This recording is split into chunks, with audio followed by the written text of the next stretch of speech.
Good morning, NBA basketball fans. Man, another great night for NBA basketball, playoff basketball. We had two good game fours, or was it game fives? Game fours. For us. It was fours. We were trying to get them to tie 2-2 like they did the other day. But hey, we're gonna talk about those games and the two games tonight with Big Bro and Steve-O right after this.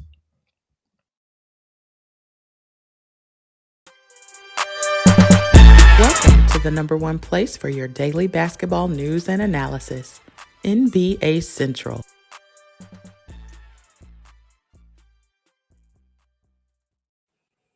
Steve-O, what's good, brother? What's good, buddy?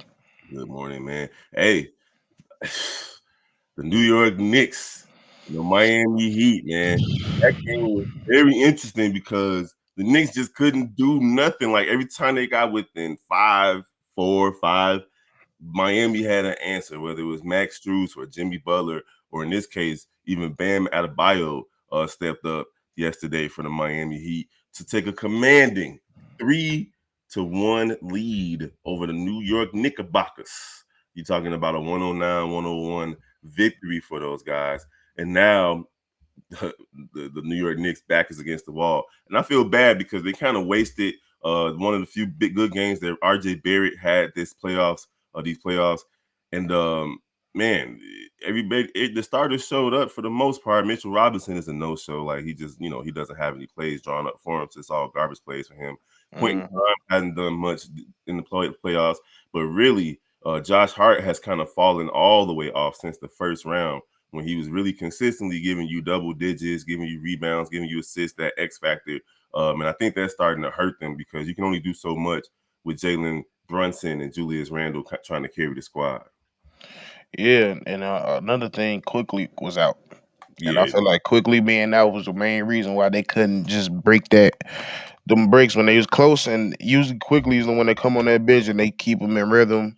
He can make big shots here and there. He could control the game for the most part, but this game they just couldn't get it right. They just like I feel like this is when my worries when it came to the Knicks is when they just don't have a like every person. And when it comes to a playoff situation, you just need that guy.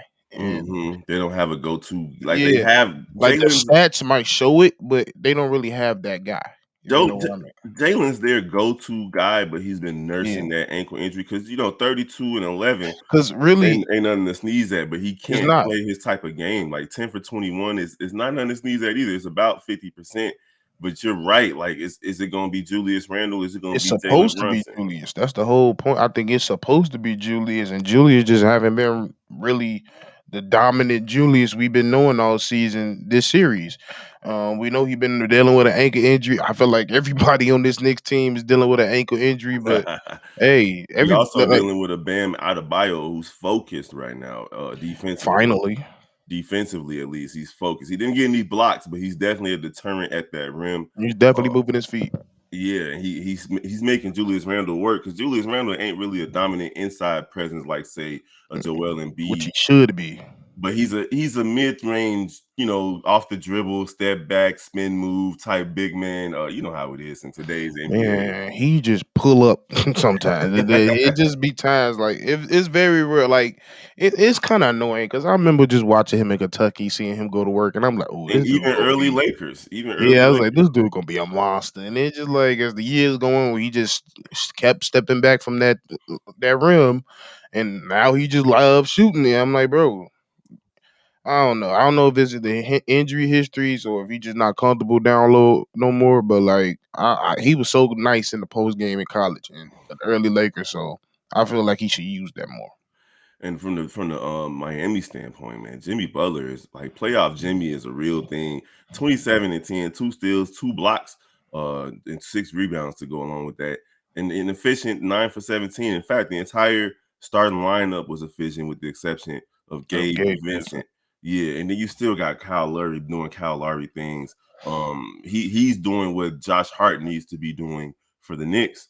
And at least for last night's game, the 15 points, 4 assists, 5 rebounds. That's what you need from Josh Hart, and they just Mm-hmm. didn't get it. And Gabe Vincent was off, but Max Cody Strus is Martin too. Oh yeah, man. So it's been a good series for these guys. But Bam and Jimmy leading the way, and then the others stepping up and picking up the slack in ways it's not happening for the Knicks right now. Yeah, it's just not happening, and they need their bitch to step up. Like I said, I know they miss it quickly. McBride ain't doing much. Hartenstein, I would thought would had a bigger impact during this series. He hasn't really been doing much. So, and honestly, if they get more out of Grimes, Hart, and Hartenstein, they could flip this whole series around. But that's just a big ask for right now. Oh yeah, it's just not. I mean, the Knicks clearly overachieved this season, and Yeah. they're kind of coming down to earth. And we all know that Miami's not your normal number 8 seed in the playoffs. So they're playing against they basically running into a buzzsaw right now. This Miami team has deep playoff experience from the bubble, and then the year after the bubble, and then right now, they're just Yep. playing really good basketball. So shout out to them for getting that win. We're gonna see what happens in Game 5 in a couple of days. But now, man, the game of the night last night was the LA Lakers shocking the world and defeating the Golden State Warriors in a low scoring affair, 104-101. And you know what's crazy? It's crazy that the playoff scoring has fallen all the way off. Like normally, you see some drop off from some teams, but teams like the Warriors tend to keep up the same type of pace throughout the playoffs. And it just ain't been going that way. I mean, to see a Warriors team score 100 points is insane. I mean, it is, but it's not really surprising to me because you just seeing like they're not the same Warriors of old. Like usually they like there was a point of this game where I didn't see them move. Like I wasn't seeing them constantly move like they usually was. And I'm like, that's not Mhm, normal. Like that's a little mhm. different. And it's just different. It's just a lot of things they're not doing. Like they're not going to the high hands. They're not repeating successful plays or nothing. They just jacking at certain points, and that's really why they lost this game. Like one of my biggest issues is that they went away from the Wiggins pick and roll, and it was Especially down the stretch when you had an opportunity to because the Wiggins pick and roll was creating that matchup of Curry getting downhill against Anthony Davis and like pretty much making AD guard for sure.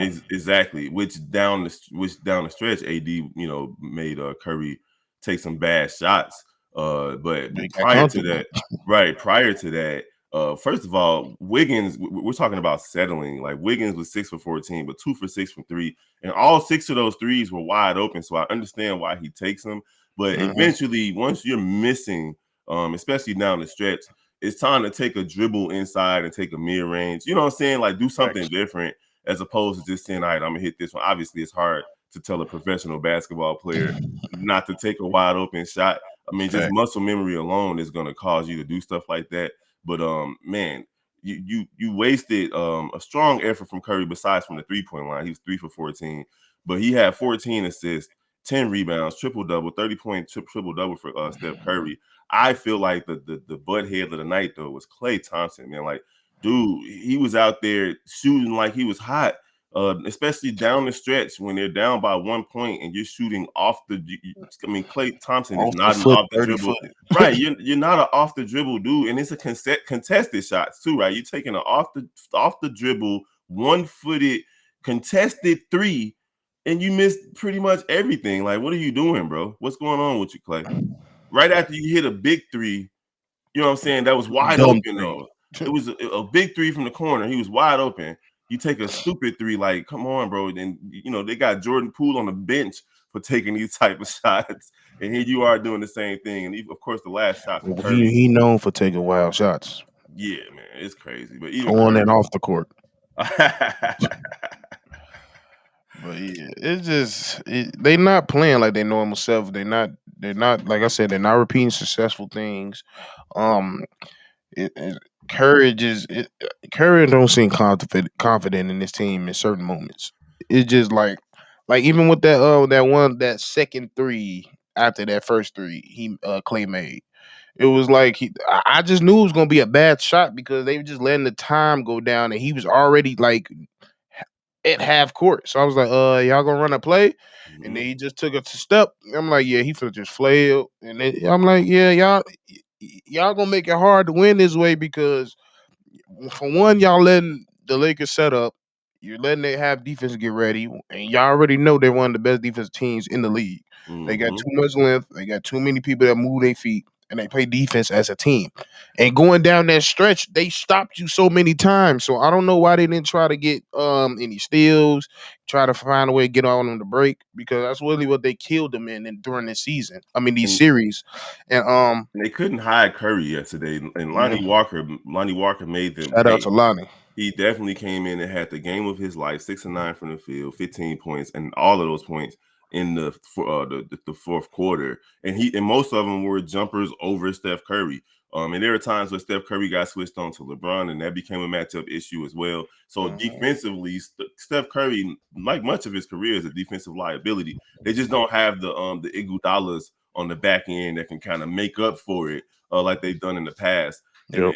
and unfortunately, it's causing issues because the Lakers aren't world beaters right now, and this is why I don't think they're going to make the finals because they've been shooting terrible from three all series, and you need to be able to be a good 3-point shooter to win in this NBA. Another 6 for 25 night, and honestly, the Golden State wasted an opportunity here because this is one of the rare games where the referees weren't completely favoring the Lakers from a free throw standpoint, Yep. and Golden State still couldn't win because they took 41 threes. And I'm thinking you take 10 less threes and have 10 more drives to the basket, you probably win this game. But we're talking about identity here, right? Mm. Styles make series. And in this situation, the matchup is perfect for the Lakers because the Lakers were the team that shot the most free throws and allowed the least amount. And then it's the opposite from Golden State. They shot the least amount of free throws and they allowed the most just throughout the regular season. So now it's rearing its head in the playoffs, and a lot of people are like, oh my god, the Lakers, the referees are cheating, and no, it's not. It's really the style of play that both of these teams have. Yep. As simple as that. It's Yeah. very simple as that. All right, so Lakers take a commanding 3-1 lead. We already know the last time a LeBron situation involved a 3-1 lead involving the Golden State Warriors, it was Cleveland coming back from a 3-1 lead. Steph Curry and Klay Thompson and Draymond and Steve Kerr, they've sucked on the road, so obviously it's no surprise they lost last night in LA. But here we go. You at home. You got to get a win. Otherwise, you going home. And then you got to go on the road and get another win. Otherwise, you're going home. And I don't know. Has Golden State won three straight games all season? I'm not sure. So it's about to be interesting come game 6 in a couple of days, man. Or was that game 5 in a couple of days? Yep. Now, tonight, we got two more big games. Now, one of these series is going 7. I don't know which one, but one of these series is going 7. You got Philly versus Boston tonight. And of course, it's going to be a live call from C Dub and Bobby of the Cognac Gang. And I'm sure we're going to be popping in and out as I'm well. definitely gonna be there. Oh, yeah. It's going to be going down tonight. Philly versus Boston. Game 5 on TNT. You got James Harden, big game James Harden so far in the playoffs, couple of games at least. And then you got MVP Joel Embiid, who has yet to have his kind of like defining moment in the playoffs this season. And then you got on the other side Jaylen Brown, Jason Tatum, and old man, what's his name? Big man. Uh, Oh, Horford. Old man Horford, who tends to kind of just always hit the game tying, game leading, momentum swift shifting three throughout the playoffs in his career. It's going to be a big game tonight, man. 6:30 Central. Who you got tonight for that game? Um, I'm kind of leaning towards Philly because I'm just starting to see just dumb decision making, like dumb little stuff that Boston is doing down the stretch in clutch situations that just I'm not liking. I'm like for one thing, it's not even too. I don't even think it's a Tatum thing, but it's just way too many times where I see him going straight to the lane for a kick out to Marcus Smart, and I'm like, I'm not trying to live and die by that shot. Yeah, I He's not. mean, Marcus Smart was like a half second away from winning that game on the other day. We having a whole different conversation. Yeah, and they just like he gets like even Marcus Smart, he gets weird fouls at certain moments. He's a bit over aggressive at times. It just look like I'm not liking the way they finishing games, and they need to finish games way better than they have been doing. They've been having this problem since the Atlanta series. Yeah, and since after the All-Star break. But I want to say this: the home team has been holding serve throughout this series. The road team has yet to win. Oh no, actually, you're right. Philly won that first game on the Yep. road, so that actually makes it more interesting. So I'm gonna. I don't know if I can lean Philly though. Like, this is gonna be a tough one. These playoffs have been really difficult to call, man. Um, it's gonna take James Harden to at least have 20 and 20 and 8. You get what I'm saying? Like Yeah. it don't have to be 45, but it can't be what happened in game two. It Um, might have to be 45 guys. The only time he win, they win. Yeah, even with Joel Embiid back. I'm gonna stick with Boston in this one, man. Like I feel like Joe Mazzulla's been making the proper adjustments, even though people have been giving him flack for his in-game adjustments. His post-game adjustments have been efficient. They've been on point, and they've had Boston ready. And this last game was just one of those games where it came down to the last shot. It could have gone either way, especially after Jason Tatum got away with that push off and hit a big three. Definitely a push off. Yeah, so it could go either way, man. So I'm gonna lean toward the home team tonight, but I wouldn't be surprised if Philly wins, just the way these teams have been matching up. Yeah. Like you said, it's just tough to see. You got it's like you got two duos on each team that both can go off. You don't know who game is going to be. You don't know how the game is going to go. So it's definitely this probably the toughest series to call. To be hmm honest, So who you taking Philly tonight then? I'm gonna stick with Philly. And I'm going with Boston. And then we got another big game, man, between Phoenix and Denver. And looked like Phoenix was dead in the water after game two, bro. Like they had efforts from KD and efforts from Booker, but it didn't matter because your boy Joker took over in game two forced them to a win. But then games 3 and 4 have taken Mhm. place, and Kevin Durant and still, man, my God, Devin Booker is taking it to another level. Like they both will take ramped up their games, but what Booker is doing is seldom seen in the NBA playoffs. And I don't care what era you go back to, averaging 38 in the playoffs is a big thing, especially shooting 60-70% from the field, and your name is not Shaquille O'Neal. Or Right. Hakeem Olajuwon, you're a guard shooting center percentages. That's big. Most definitely. And another thing that's hard to call. I don't know how this game gonna go either because in my head I could be like, yeah, Joker ain't finna allow that to go down again. Like he had one of his best games of his career in that game, so he ain't gonna go down. But in the same point, he could be tied tonight after just giving his all in that game. Um, One thing I do need to see on the Denver side, Michael Porter, I need a game from you. You ain't had a game this series really at all yet. And y'all need to somehow, some way, Denver, y'all need to get better defensively. I don't know how y'all gonna do it, but y'all can't y'all can't sit there and let Devin Booker have such an efficient game as he been having. Nah, you Y'all gotta can't. find. You got to put a body on them, push them, trip them, do something. But then also, if you're gonna let Kevin Durant and Booker get theirs, and it's not like you letting them because these guys Yeah, are you're not really, letting them. really Yeah. good. But you can't let Alondre Shamet come in and do something like he did. Whereas it's like, okay, now we're going, we're slowing down these other two guys, and we didn't let this guy get hot. It's like pick your poison, right? That's what I was about to say. Like I don't. I feel like that was the game plan, and it just happened and it turned out that way because I'm not mad if they was throwing doubles at Katie and and Booker, and they was like, hey, if he gonna beat us, so be it. And And some that's and that's not gonna happen every night. So it had to be it. it just had to be. Yeah. I mean, like tonight though, man. Now this is the series where the home teams have held court, and Jamal Murray's been playing out of his mind too, man. Like I just feel like Denver is But still. somewhat. Yeah, I mean, he's only had one bad game in this series, if I'm not Yeah. mistaken. So him and Joker been stepping up. It's the Gordon and Porter combination that's been kind of failing Denver. Like you might not get what you need from them every night. And tonight at home, I think that Denver crowd is gonna be rocking. I feel like Joker, even after what he did putting up 50-something points and 17 boards. I mean, like, Jesus, that was a crazy stat line to have in a loss. Beautiful game to watch. Yeah, crazy to have in a loss, and still shot 60% from the field. But I'm thinking that tonight is going to be a dogfight in Denver, and you're right. Porter's going to be the X factor, and I feel like he's going to have the game that he's supposed to have to push these guys over the top. And Booker and KD still going to get theirs, so it's going to be a tough matchup. But I'm picking Denver tonight, man. I'm gonna stick with the home team. Yeah, I'm picking Denver too. That's been the pattern. The home team has been winning, and I just don't see DeAndre Ayton doing much to deter a tired Jokic or a fully charged Jokic. It don't matter what type of Joker out there, he gonna get his on Ayton because Ayton just ain't interested in playing I basketball. believe I paid that man.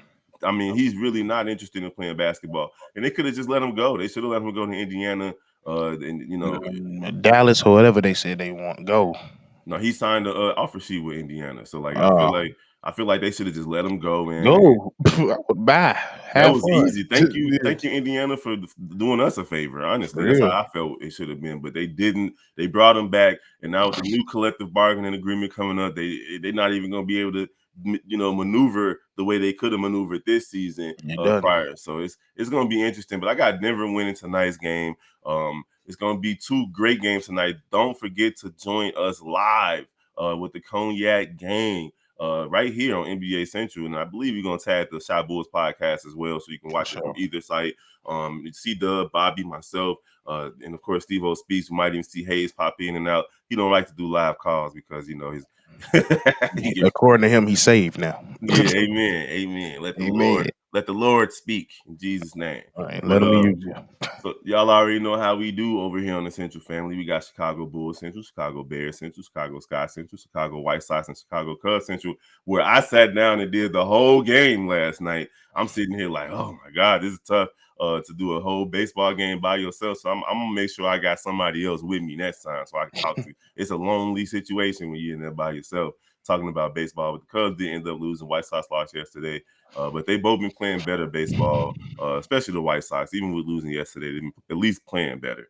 And then, of course, Shy Bulls podcast with the Cognac Gang, C-Dub and Bobby. Y'all make sure y'all like, follow, share everything that we're doing. Hit us up at NBACentralShow@gmail.com. We appreciate y'all for rocking with the gang every single morning. We're going to see y'all tomorrow.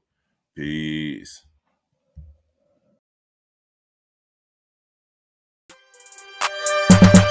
Welcome to the #1 place for your daily basketball news and analysis, NBA Central.